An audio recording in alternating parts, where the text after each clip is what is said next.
Let's understand the concept of paying for advice in microeconomics. And we'll do so with an example.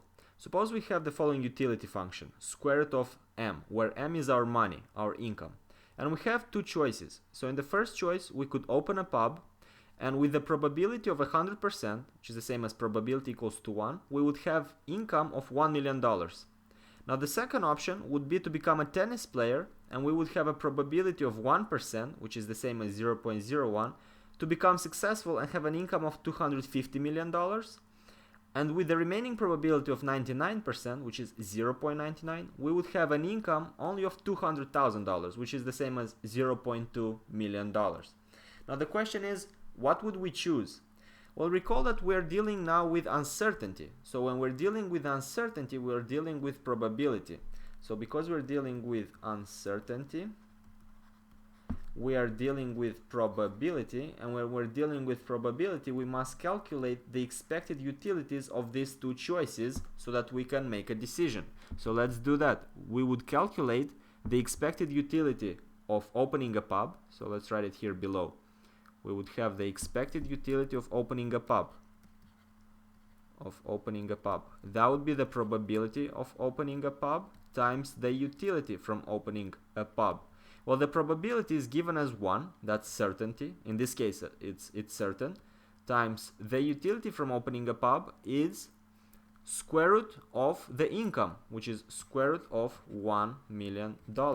And if we solve the math over here, that would be just $1,000. Now, actually, it's 1,000 units of utility, I'm sorry, because we're dealing with utility. So 1,000 units of utility. Now we do the same for the other option, the expected utility from becoming a tennis player. So tennis, that would be the probability from playing tennis times the utility from playing tennis. So the probability from playing tennis has two parts. We have a 0.01 probability that we become successful, and in that case the utility would be the square root of our income, which would be square root of 250 million, because that would be how much we'd earn if we're successful tennis players, plus the remaining probability, which is 0.99, times the square root of the other possible income, which would be 0.2 millions. Now if we solve the math over here, the expected utility from playing tennis would be equal to 600.86 units. Now by comparing these two options, we can clearly see that the expected utility from opening the pub is greater than the expected utility from becoming a tennis player.